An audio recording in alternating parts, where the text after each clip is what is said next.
como vocês estão? Nós estamos de volta no Instituto Fastef. Eu sou o professor Eduardo Maciel e nós estamos na nossa última aula de exegese bíblica. A exegese, ela é a irmã gêmea da hermenêutica. Todas as duas disciplinas, tanto a hermenêutica como a exegese, elas trabalham com interpretação bíblica. Só que a hermenêutica trabalha com regras, com conceitos, com fundamentos. E a exegese é a prática. Quando nos debruçamos nos textos sagrados, buscamos, no dicionário, no grego, no hebraico, nos originais e fazemos uma melhor interpretação desses mais variados textos. Como eu já disse, hoje é a nossa última aula desse módulo. Espero que você tenha aprendido um pouquinho sobre exegese bíblica. Nós estamos ao vivo com a nossa turma do bacharel livre, bacharel graduação, a Valcilena, o Renan, o Samuel, daqui a pouco Barradas aí, a nossa turma do Rio de Janeiro e Nova Iguaçu e os demais alunos que estão espalhados por todo o Brasil, vendo e recebendo essa teologia avançada, essa nossa aula de hoje, que vai ficar para a história. Eu tenho certeza que vai ser uma aula muito boa. Falando de prática exegética, que é o que nós estudamos na aula passada, nós fizemos a interpretação do juiz chamado Jefté, se ele teve coragem ou não de sacrificar a própria filha e qual foi o sacrifício. Vimos também se no dia de Pentecostes os discípulos falaram línguas espirituais ou línguas nacionais, foi glossolalia ou foi xenolalia.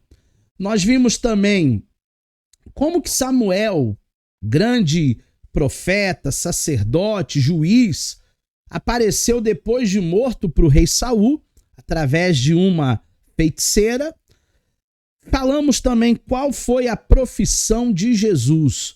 Jesus ele foi marceneiro, Jesus ele foi engenheiro, Jesus ele foi carpinteiro.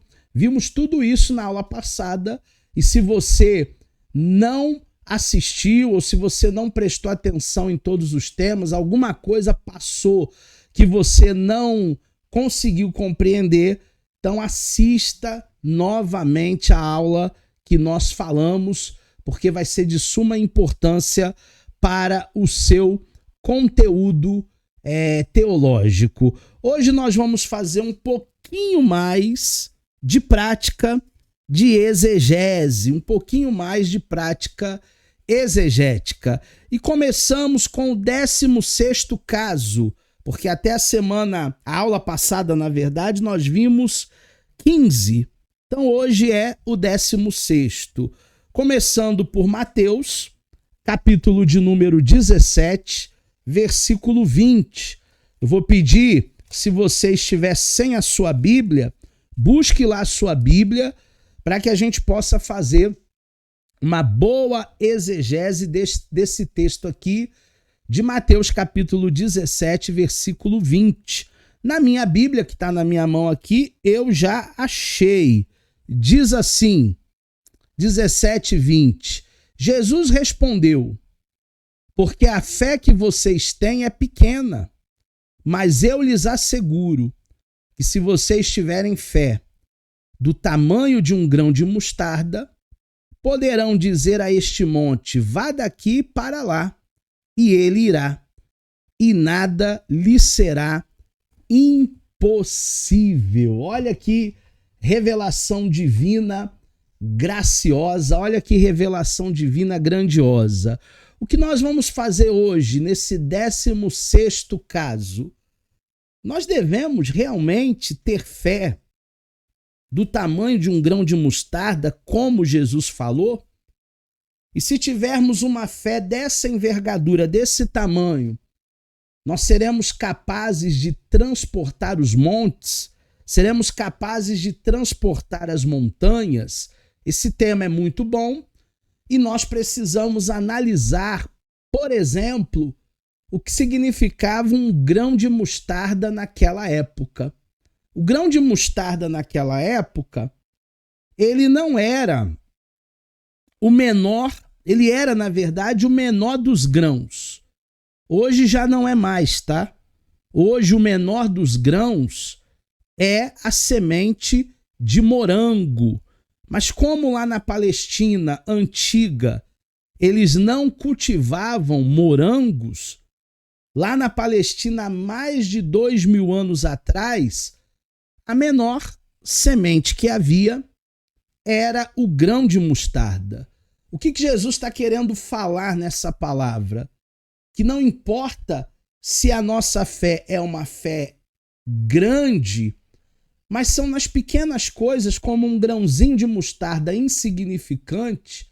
Se nós tivermos uma fé que não precisa ser uma fé monumental, essa fé é capaz de fazer grandes coisas.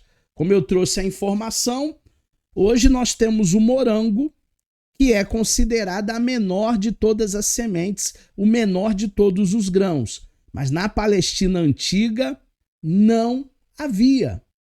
Mas o interessante é que Jesus ele usa essa metáfora da mostarda, mostrando pra gente que a mostarda ela nasce pequenininha, mas ela pode alcançar sua árvore mais ou menos 3 metros de altura. Então dá altura assim, mais ou menos em média de 2 homens, 2 mulheres. A altura mais ou menos, se formos para engenharia, de um pé direito. Geralmente o pé direito tem 3 metros de altura. Quando você olha para cima, aí na sua casa tem a porta que tem a altura de 2,10 e tem um pouquinho mais além da porta. É justamente esses 90 centímetros para chegar aí a uma média de 3 metros de altura. Então ele começa pequenininho como uma semente, insignificante, menor do que um grão de arroz, mas ele se transforma numa árvore de pelo menos 3 metros. Transportar montanhas aqui, no texto de Mateus 17, 20, não significa que é algo literal. Significa que é algo alegórico. Na Bíblia nós temos inúmeras passagens que são alegóricas. Inclusive uma que eu cito muito. Se a tua mão direita te faz pecar, arranque-a fora. Se o teu olho te faz pecar, arranque-o fora. Isso não é literal, isso é alegórico. São impedimentos para que a pessoa tenha a sua salvação assegurada. Na verdade, transportar as montanhas também é um texto não literal, porque eu posso ter fé até maior do que um grão de mostarda, mas eu tenho certeza que essa montanha aqui que tem perto da minha casa, com toda a minha fé, ela não vai se mover. Então é uma alegoria, não é propriamente algo literal. Quando eu digo para as montanhas, vai daqui para colar, o que isso significa então, professor? Significa que nós vamos solucionar os problemas impossíveis, improváveis da nossa vida.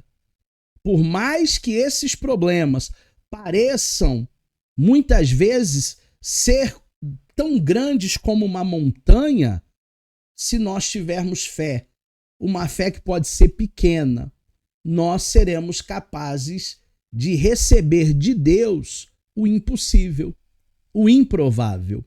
Então é justamente isso que o texto ele está falando para cada um de nós.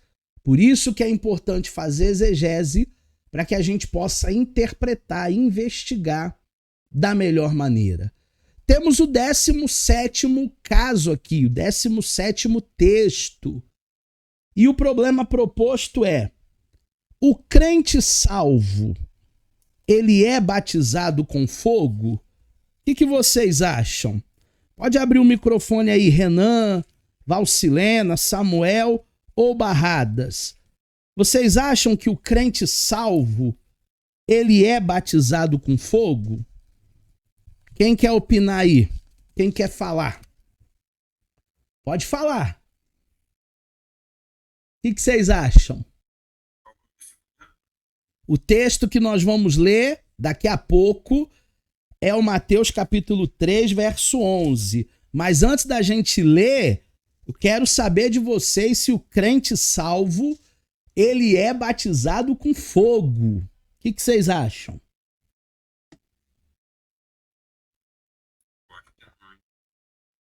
O que você acha, Samuel?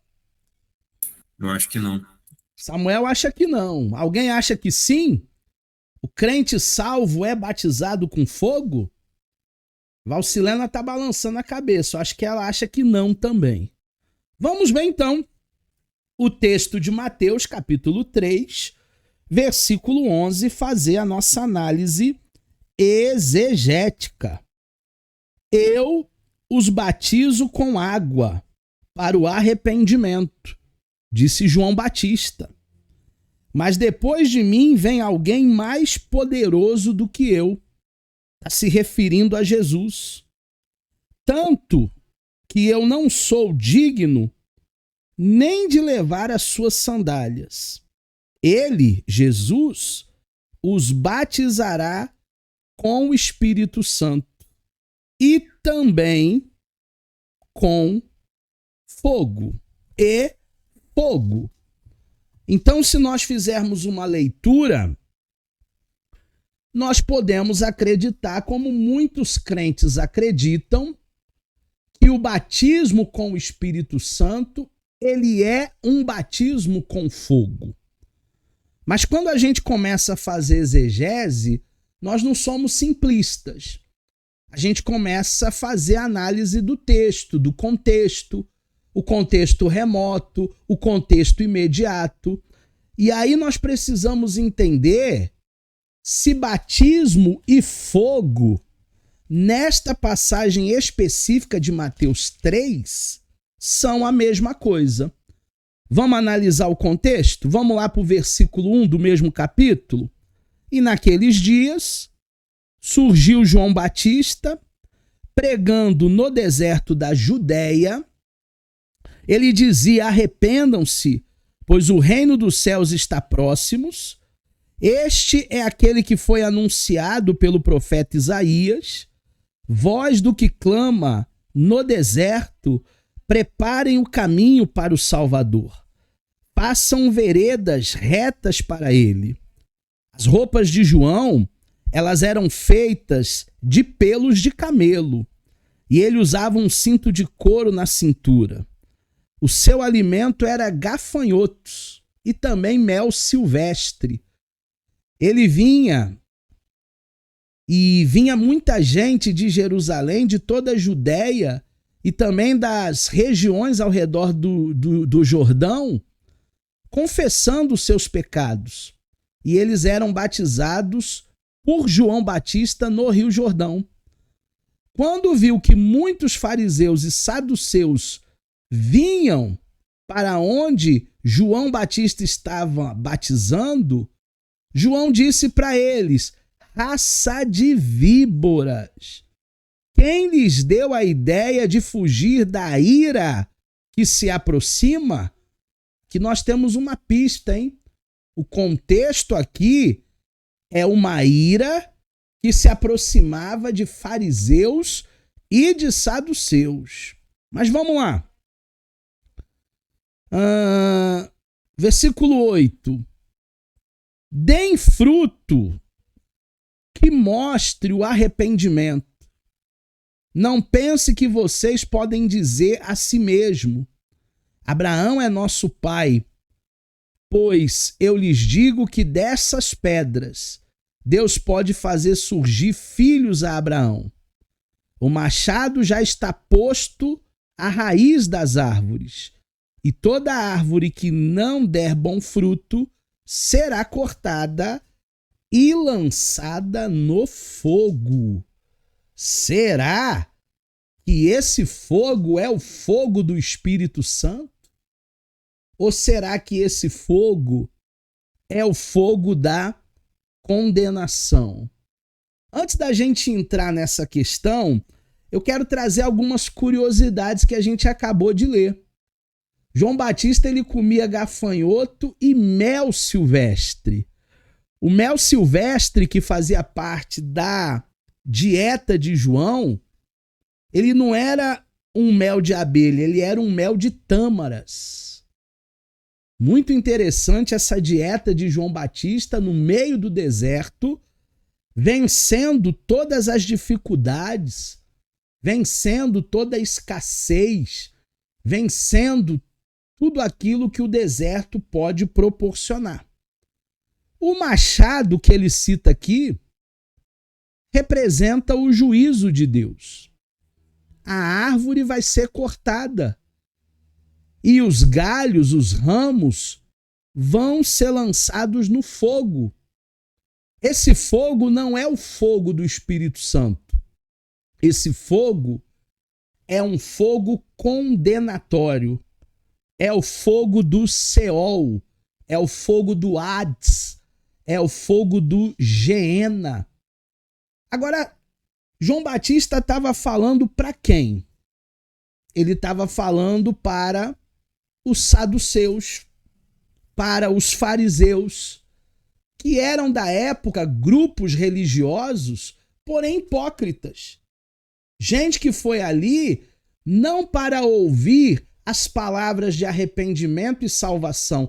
Gente que foi ali para criticar. Eles não queriam o batismo nas águas de João para o arrependimento. Sabe por quê? Porque eles se achavam melhores. Tem muita gente que se acha melhor que você. Tem muita gente que se acha melhor que eu. Tem muita gente que fala que teologia nada, teologia esfria o crente. Minha teologia é meu joelho no chão e a minha Bíblia aqui, ó, essa aqui que é a minha teologia.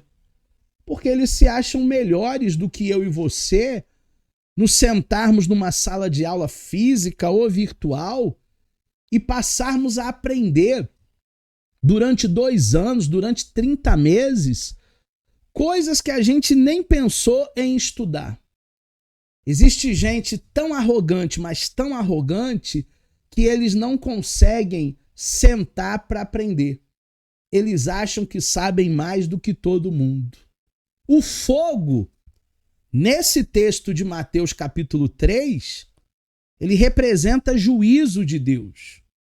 Ele representa também o inferno. Ah, professor, mas o inferno, ele não foi feito para os salvos. O inferno foi feito para Satanás e os seus demônios. Sim, mas tem muita gente que vai querer ir para o inferno. Eu costumo dizer que para você e eu irmos para o inferno, a gente não precisa fazer absolutamente nada. Porque já nascemos condenados. Por causa do pecado original, por causa do pecado de Adão. Agora, para ir para o céu, a gente precisa se arrepender, entregar a nossa vida para o Senhor e Salvador e viver em novidade de vida. Mas e o batismo nas águas, professor? O batismo nas águas é para aqueles que verdadeiramente se arrependem.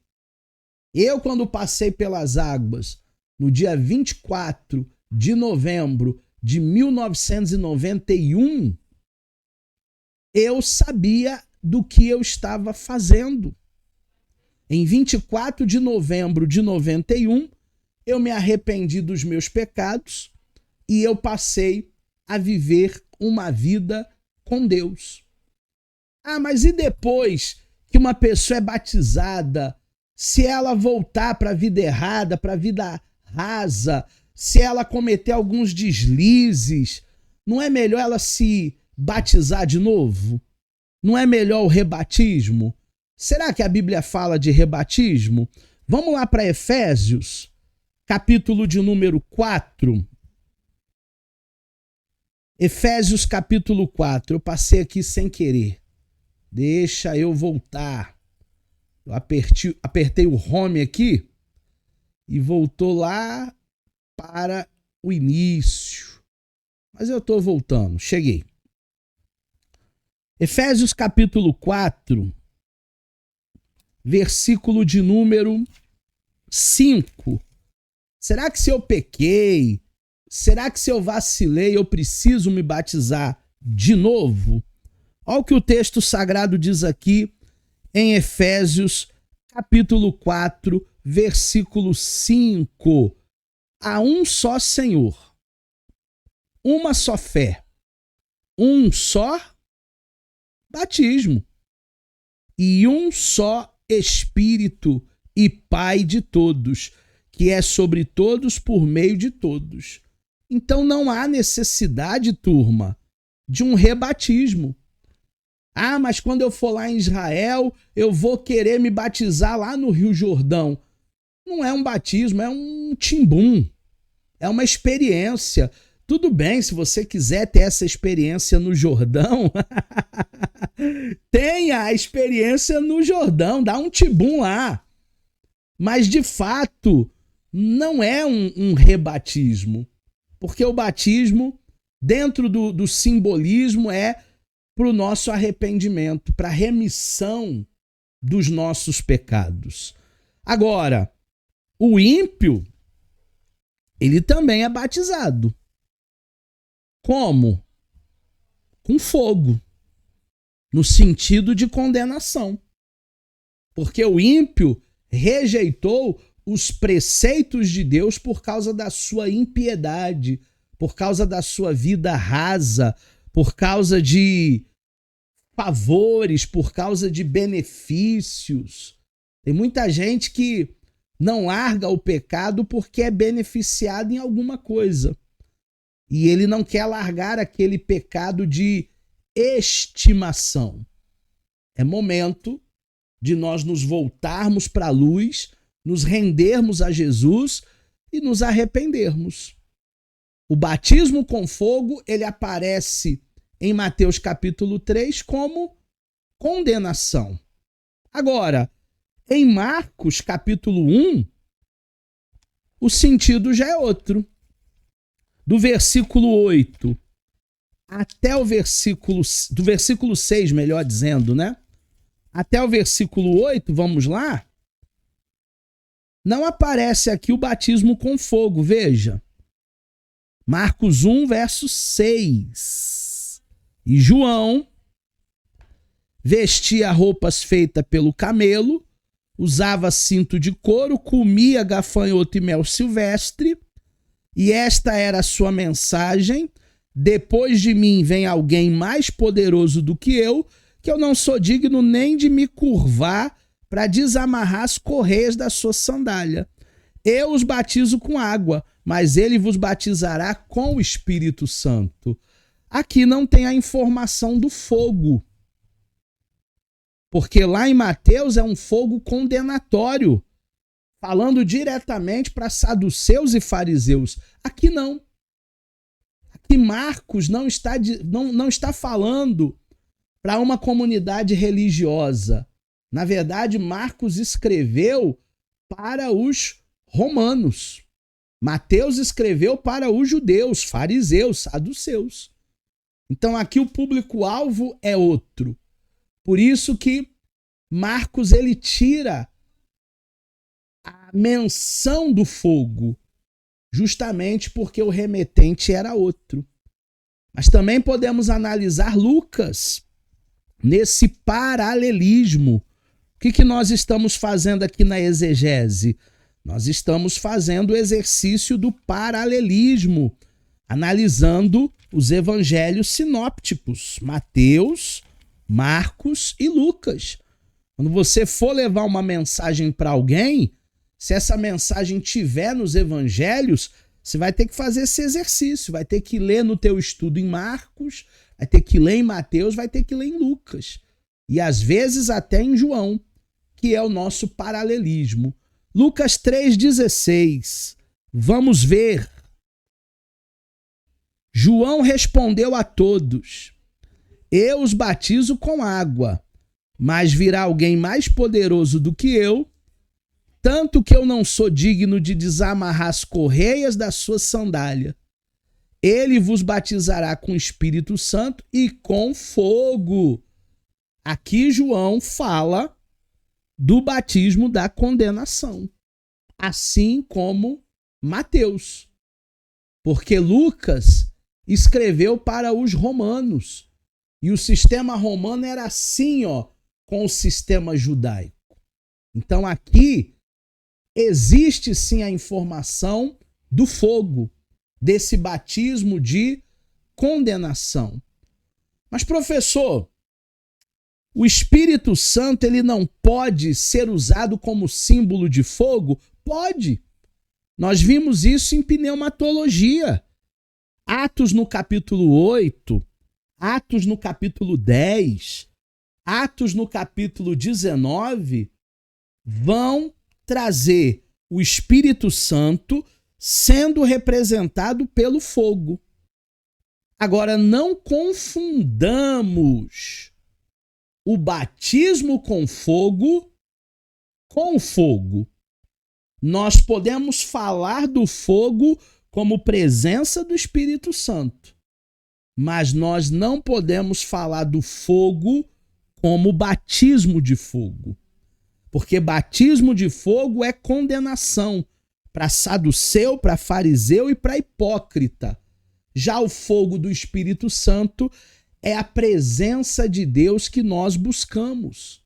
Então tome muito cuidado quando você falar que o fogo de Deus vai cair sobre alguém como um batismo. Porque, em outras palavras, se eu digo que o fogo de Deus cai como um batismo, eu estou dizendo que essa pessoa vai ser condenada. E não é isso. O fogo de Deus pode cair como presença, como Espírito Santo, mas não como condenação. Esse foi o nosso 17º caso. Vamos para mais um caso, fazendo exegese. Já nessa aula aqui, 26 minutos debulhando a Bíblia, pesquisando, navegando. O nosso 18º caso, ele fala o seguinte: se buscarmos a Deus, em primeiro lugar, todas as outras coisas serão acrescentadas. É o texto de Mateus, capítulo de número 6, versículo 33. Renan levantou a mão. Pode falar, Renan, te ouço. Boa noite, rapaz. Boa noite. Então, se um crente falar para mim que ele é batizado com fogo, não convém? É porque ele está falando na sua ignorância teológica. Nós analisamos hoje em Mateus 3 que o batismo com fogo é um batismo de condenação, do inferno. Ele está falando na ingenuidade dele, porque ele não estudou teologia. Agora, nós não vamos nunca mais falar isso. Eu quero ser batizado com fogo. Não, eu não quero ir para o inferno. Eu quero ser batizado com o Espírito Santo. É pura balela, então. Não é balela, é desconhecimento. É ignorância. As pessoas elas não estudam e falam daquilo que desconhecem. Ok, Renan? Vamos agora para Mateus, capítulo meia dúzia, versículo 33. Esse texto é muito conhecido. Busquem, pois, em primeiro lugar o reino de Deus e a sua justiça, e todas essas coisas lhe serão acrescentadas. Será que se nós buscarmos a Deus em primeiro lugar, todas as outras coisas lhe serão acrescentadas? Gente, às vezes não é nem um problema exegético. Às vezes é um problema de português. As pessoas, elas acabam assassinando a língua portuguesa. Mas a gente precisa fazer análise do contexto. Contexto imediato, que começa no verso de número 19. Não acumulem para vocês tesouros na terra, onde existe traça, ferrugem, onde ladrões roubam e furtam. mas acumulem tesouros nos céus, onde não há traça, não há ferrugem, onde os ladrões não roubam nem furtam. Pois aonde estiver o teu tesouro, aí também estará o teu coração. Os olhos, eles são as candeias do corpo. Se os teus olhos forem bons, todo o teu corpo vai ser cheio de luz. Mas se os seus olhos forem maus, todo o teu corpo vai ser cheio de trevas. Porque se há luz dentro de você, se essa luz são trevas, quão tremendas são as trevas? Ninguém pode servir a dois senhores, pois ela odiará um e amará outro, ou se dedicará a um e desprezará o outro. Vocês não podem servir a Deus e a Mamon. Tem tradução que diz a Deus e ao dinheiro. Portanto, eu vos digo, não se preocupem com a vossa própria vida, quanto o que vocês vão beber, o que vocês vão comer, quanto ao seu próprio corpo, o que vocês vão vestir. Não é a vida mais importante do que a comida? E o corpo não é mais importante do que a roupa? Observem as aves do céu, elas não semeiam, elas não colhem, elas não armazenam em celeiros, contudo, o nosso Pai Celestial as alimenta. Vocês não têm muito mais valor do que elas? Quem de vocês, por mais que se preocupem, pode acrescentar 1 hora, um côvado à sua vida? Por que vocês se preocupam com roupas? Veja os lírios do campo, eles não trabalham nem tecem. Contudo, eu vos digo que nem Salomão, com todo o seu esplendor, se vestiu como um deles. Se Deus veste a erva do campo, que hoje existe e amanhã vai ser lançada no fogo, não vestirá muito mais vocês, homens de pequena fé? Portanto, não se preocupem dizendo o que a gente vai comer, o que a gente vai beber, o que a gente vai vestir, pois os pagãos, eles correm atrás dessas coisas. Mas o Pai Celestial, ele sabe exatamente o que você precisa. Busquem, pois, em primeiro lugar o reino de Deus, a sua justiça, e todas essas coisas lhes serão acrescentadas. Agora fica mais claro. Para bom entendedor, um pingo é letra sobre o que se trata esse texto. Para quem prestou atenção na leitura, o texto ele não fala de riquezas terrenas. O texto fala de riquezas espirituais. Porque mais importante não é juntar tesouros aqui na terra. Mais importante é juntar tesouros no céu, aonde não tem traça, aonde não tem ferrugem. Existem pessoas aqui nesse mundo que são milionárias, mas a única coisa que elas têm, coitada, é dinheiro. É tão rica, é tão rica, é tão rica que só tem dinheiro. Ou é tão pobre, tão pobre, tão pobre que só tem dinheiro. Porque não tem riquezas espirituais nenhuma. Quem é Mamon? Mamon é o Deus desse século que rege o mundo através da ganância, através do egoísmo, através do amor ao dinheiro. E uma coisa que eu tenho percebido nos meus 30 anos de ministério é que quem ama o dinheiro nunca se fartará dele. Quanto mais a pessoa corre atrás do dinheiro, mais o dinheiro foge dela. Porque a sua prioridade sempre foi ter mais e mais e mais e mais. E Deus, ele condena isso. Uma coisa são os nossos desejos. A outra coisa são as nossas necessidades. Será que verdadeiramente tudo que você deseja, você precisa? Provavelmente não. Será que eu preciso de um iPhone 17, 18, 19, 20 Pro Max? Existem pessoas que compraram o último iPhone o ano passado. Alguns estão até na garantia, mas ele está dizendo, está obsoleto, está velho, já não faz o que eu quero.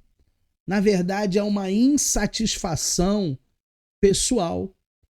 Se nós entendermos o que está escrito nesse capítulo, nós vamos ter os nossos olhos abertos para compreender que não são todas essas coisas, mas o que está escrito no verso 33, todas as coisas.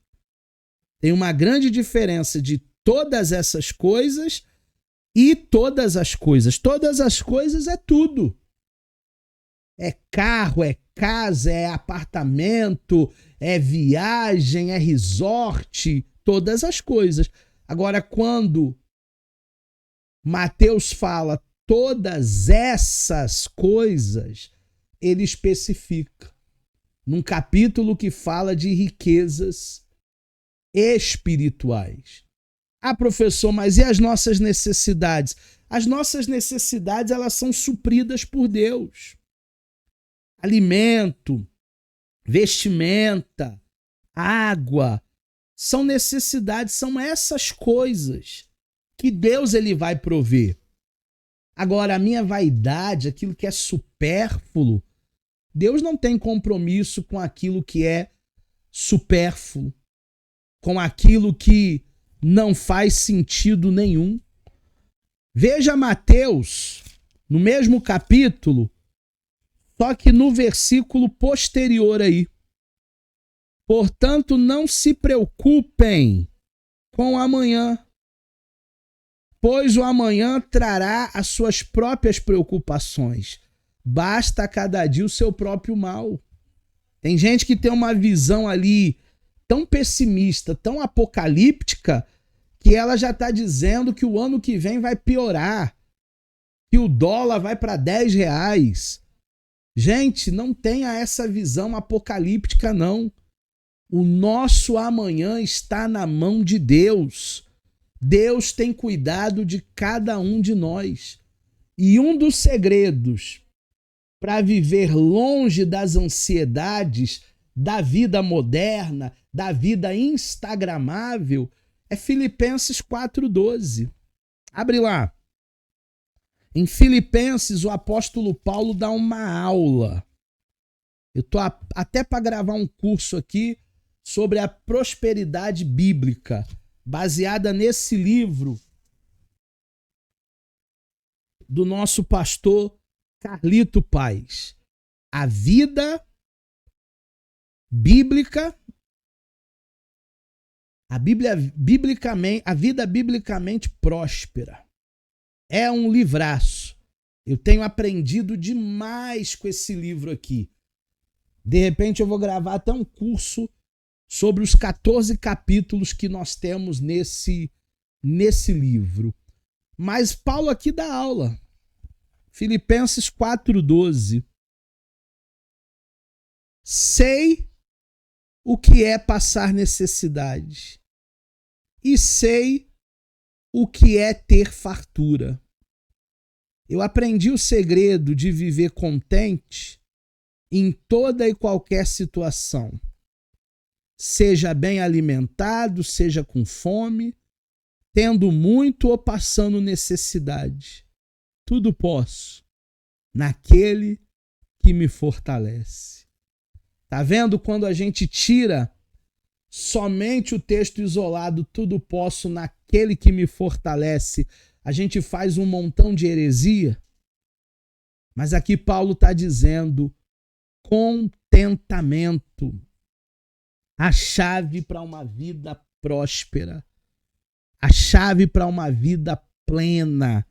A chave para uma vida abençoada. Então entenda, não são riquezas materiais. É aquilo que Deus tem lhe dado a cada dia, suprido as nossas necessidades e nos dando muitas coisas além do que pedimos ou pensamos. Hoje eu estou provando de uma fase da minha vida que eu nem pedi o que eu estou vivendo, mas Deus me deu. Além do que pedimos, além do que pensamos. porque somos abençoados. Vamos para outro problema exegético? É o nosso penúltimo. Daniel, capítulo 6, versículo de número 16. Daniel, capítulo 6, versículo de número 16.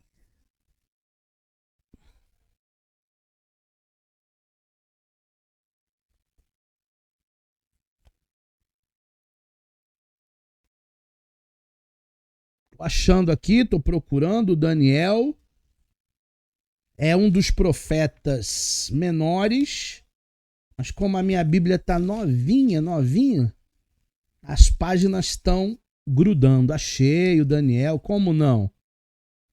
Igual o pastor lá da igreja Bola de Neve. Abra sua Bíblia no livro do irmão Dani. Que intimidade, né? Irmão Dani. Capítulo 6, versículo 16. Daniel. Então o rei deu ordens e trouxeram a Daniel e jogaram Daniel na cova dos leões.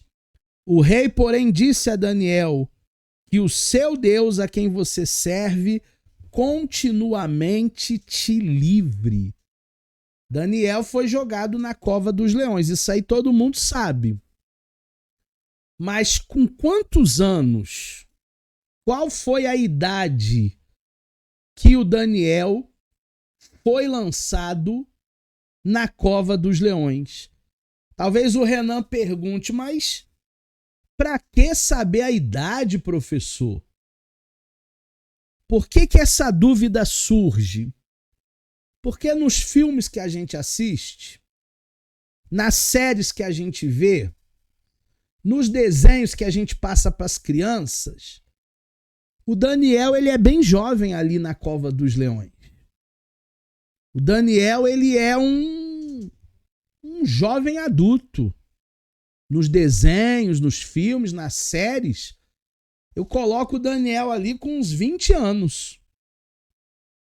Agora, se nós fizermos uma análise cronológica, uma análise de tempo bíblica, nós precisamos voltar lá para o capítulo 1.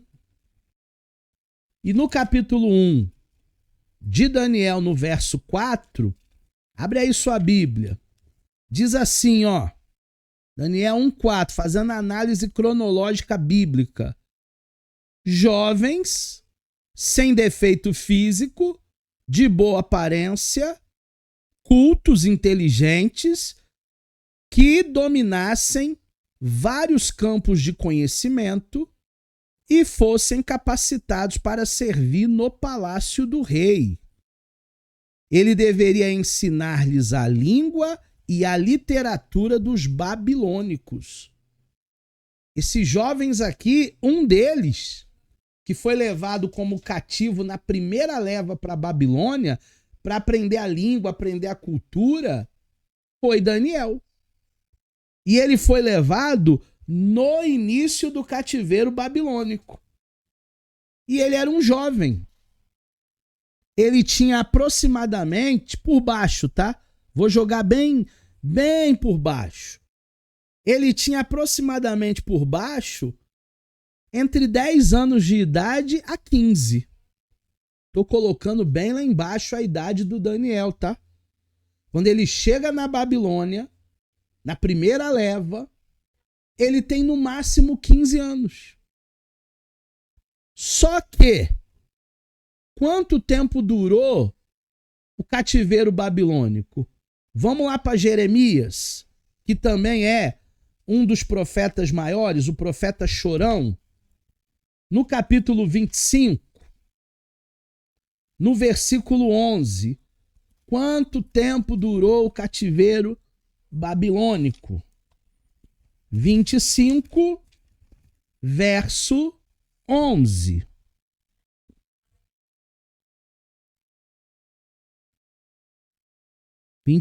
Verso 11. Toda essa terra se tornará uma ruína desolada, E essas nações estarão sujeitas ao rei da Babilônia durante quantos anos? 70. Gente, foram 70 anos.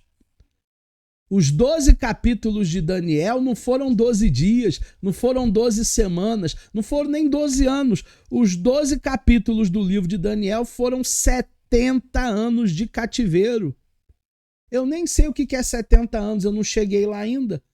Valcilena não chegou, Renan não chegou, Barradas não chegou. E Samuel nem sabe o que é 70 anos. Não tem nem a metade o Samuel. Eu, pelo menos, na metade eu já cheguei. Vou fazer 47 terça-feira. Terça-feira agora, 4.7. Eu não sei o que é 70 anos. Às vezes a gente lê a Bíblia de maneira dinâmica e faz um filme, faz uma série, faz um desenho e acha que aquele filme, que aquela série, de fato, está refletindo ali uma cronologia correta. Não está. Voltando lá para o capítulo 6 de Daniel, vamos ler agora o 1 e o 2. Voltando lá para Daniel, e vamos ler o 6. 1 e 2. Hoje eu estou demorando mais para abrir porque eu estou com a Bíblia de papel. Se a gente ficar só também no digital, só teclando, daqui a pouco a gente nem sabe mais manusear a palavra da verdade. Dário achou por bem nominar 120 sátrapas para governar em todo o reino e colocou 3 supervisores sobre eles, um dos quais era o Daniel. Os sátrapas tinham que prestar conta para eles para que o rei não sofresse nenhuma perda. Então, o rei Dário, que foi um rei persa, ele esteve ali na Babilônia 70 anos depois. O Dário não estava no início do cativeiro. O Dário estava no final do cativeiro. Se Daniel chegou lá com 10, 15 anos, e se Dário é o rei do final do cativeiro, 70 anos passados, na cova dos leões, Daniel ele não tinha menos do que 80 a 85 anos de idade. Ele já era um senhorzinho com uma idade avançada. Isso porque eu estou colocando por baixo. Se ele chegou na Babilônia com 10 ou 15 anos. Porque se ele chegou mais velho, aí é bem mais do que 80, bem mais do que 85. Aí é 90, aí é 95. Foi porque eu coloquei lá embaixo.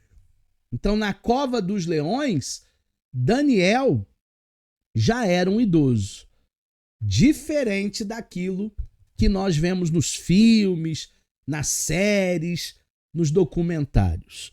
Vamos agora para o nosso último caso da nossa última aula de exegese bíblica.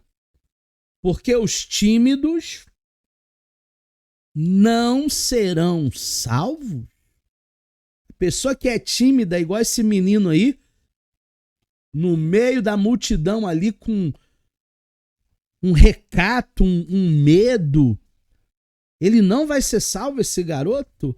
Apocalipse, último texto da Bíblia, versículo de número 21, verso 8, capítulo 21, verso 8.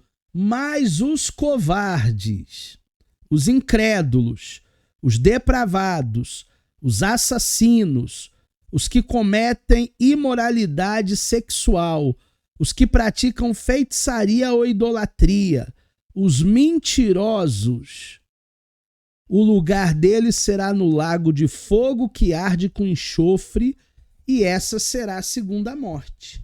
Na minha Bíblia não está tímido não, na sua tá? Na minha Bíblia está covarde, já é uma tradução até mais atual. Mas tem muitas Bíblias que não está covarde, tem muitas Bíblias que está tímidos. E aí surge a indagação. Toda pessoa que é tímida, ela vai para o inferno?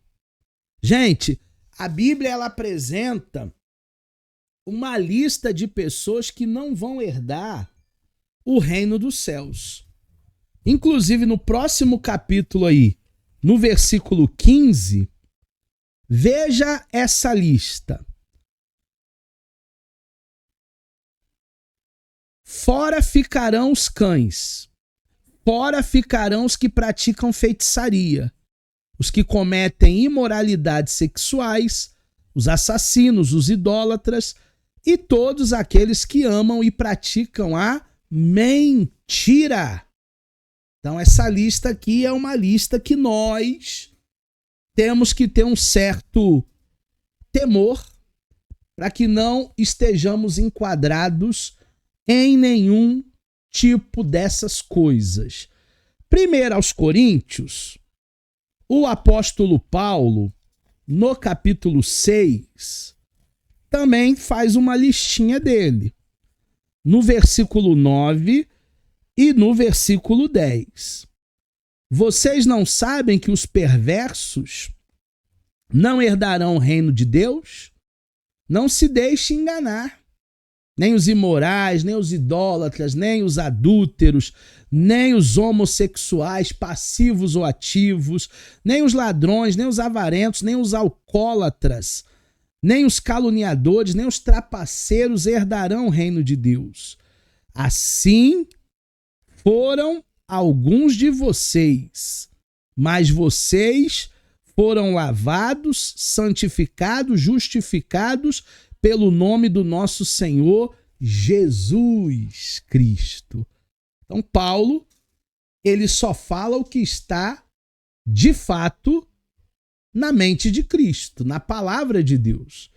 Terminou a lista? Não. Tem outra lá em Gálatas, capítulo de número 5. Essa aqui vocês conhecem demais. Várias vezes vocês já ouviram pregações em cima dessa lista aqui. As obras da carne e os frutos do Espírito. 5,19. As obras da carne são manifestas como imoralidade sexual, impureza, libertinagem, idolatria, feitiçaria, ódio, discórdia, ciúme, egoísmo, ira, dissensões, facções, inveja, embriaguez, orgias e coisas semelhantes a essas. Eu vos advirto que, como antes já vos adverti, que aqueles que praticam tais coisas não herdarão o reino dos céus. Então nós vimos várias listas aqui de pessoas que não vão entrar no reino. Mas a pergunta que não quer calar nessa última aula é: por que que os tímidos estão no mesmo nível dos adúlteros, dos roubadores, dos mentirosos, dos ciumentos, dos depravados? Por que que os tímidos estão também nessa lista? Aí a gente precisa fazer uma análise do texto grego. E quando você vai na Bíblia grega, no textos receptus, você tem toda a ideia do que cada palavra dessa aqui no grego ela representa. Eu não vou ler o grego aqui, deixa para o Márcio Cândido, deixa para o Ocemar, mas Apocalipse 21:8 fala de um termo grego chamado deilos. E deilos significa covarde. Por isso que na minha Bíblia aqui já não está tímido, está covarde. Medroso. Vil. Sem valor. Miserável. Desgraçado. Infeliz. Então a tradução para tímido no grego não é tímido. No grego é covarde, é medroso, é vil, é sem valor, é miserável, é desgraçado, é infeliz. Aí já muda todo o sentido. Mas a pessoa ser covarde, ser tímida, em qual sentido? Se a gente contextualizar o Novo Testamento, porque Apocalipse é Novo Testamento, são aquelas pessoas que perderam a coragem de professar o nome de Jesus com medo das perseguições, das lutas, pelo medo de ser zoado, estereotipado, ridicularizado, pelo medo de alguém zombar dele ou fazer uma certa discriminação. Ah, não chama ele não, ele é crente. De fato, ser um seguidor de Jesus exige de nós renúncia. Mateus capítulo 10, versículo 32 e 33, eu até escrevi aqui, ó. Portanto, qualquer que confessar-me diante dos homens, palavras de Jesus, na minha Bíblia está até letra vermelha. Eu confessarei diante do meu Pai que estás nos céus. Mas qualquer que me negar diante dos homens, eu negarei também diante do meu Pai que estás nos céus. É forte, hein? Mateus 10, 32. Se você confessar Jesus em qualquer situação, Deus vai te honrar. Mas se você negar a Cristo, Deus também vai ter vergonha de você. Vê como a gente amplia um texto só fazendo exegese, e olha que a gente só ficou num ponto, hein? Deilos, tímidos. Imagina se a gente pegasse a lista toda. Aí essa aula aqui ia demorar pelo menos umas 4, 5 horas. Eu acredito que através dessas aulas você aprendeu muito sobre a prática da exegese, que nada mais é do que pesquisar, que nada mais é do que ir ao grego, ir ao hebraico, ver o contexto remoto, ver o contexto imediato, fazer o paralelismo dos evangelhos, entender se é uma narrativa, se é uma profecia, se é um livro poético. Eu acredito que nós vamos fechar esse módulo agora, hoje, nessa última aula, com chave de ouro. E vocês, a partir de agora, não parem de praticar e de fazer exegese, não só de textos obscuros, mas textos simples, como a gente viu aqui em 2 aulas anteriores, se Judas morreu enforcado ou se ele caiu de um lugar bem alto, um despenhadeiro, e ali as suas entranhas entraram e foram feridas, né? Ele foi transpassado com galhos. Texto simples, mas que o português pode mudar todo o sentido. Aqui estão as minhas redes sociais. Cadê minhas redes sociais? Aqui. Opa! Aqui estão minhas redes sociais. Qualquer dúvida que você tiver sobre a nossa aula de hoje, pode me consultar, pode me procurar e eu tirarei todas as dúvidas com o maior carinho e atenção.